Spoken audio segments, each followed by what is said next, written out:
திருவள்ளூர் மாவட்டம் திருத்தணி அடுத்து திருவாலங்காடு ரயில் நிலையத்தில் சென்னை அரக்கோணம் மார்க்கத்தில் 2 தண்டவாளங்களில் போல்ட் நட்டுகள் கழற்றப்பட்டது தொடர்பாக ரயில்வே போலீசாருக்கு தகவல் கிடைத்தது. இதனையடுத்து ரயிலை கவிழ்க்க சதித்திட்டம் நடந்துள்ளதா என்ற கோணத்தில் சம்பவ இடத்தில் ரயில்வே கோட்ட மேலாளர் விஸ்வநாத் இறையன் மற்றும் ஐஜி பாபு ஆகியோர் ஆய்வு செய்தனர். மேலும் 3 தனிப்படைகள் அமைத்து குற்றவாளிகளை தேடும் பணியில் ஈடுபட்டு வருகின்றனர். கடந்த ஆண்டு கவரைப்பேட்டை ரயில் நிலையத்தில் இதேபோன்று போல்ட் நட்டுகளை கழற்றி ரயில் விபத்து நடைபெற்றது குறிப்பிடத்தக்கது. ஸ்ரீபெரும்புதூரைச் சேர்ந்த தனியார் நிறுவனத்திற்கு சொந்தமான 9 கோடி ரூபாய் மதிப்பிலான வெள்ளிக் கட்டிகள் அதானி துறைமுகத்தில் இருந்தபோது திருடப்பட்டது.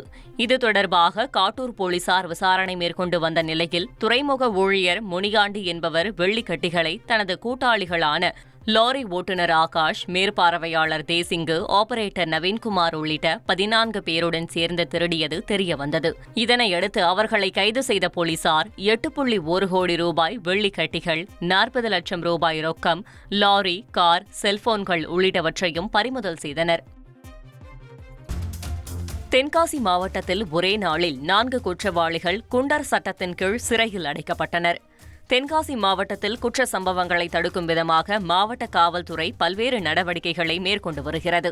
அந்த வகையில் கஞ்சா வழக்கில் கவில்குமார், பொன்பாண்டி, தீபக் ஆகியோரும், வழிப்பறி வழக்கில் முத்துராமனும் கைது செய்யப்பட்டு குண்டர் தடுப்பு சட்டத்தின் கீழ் 4 பேரும் ஒரே நாளில் சிறையில் அடைக்கப்பட்டனர்.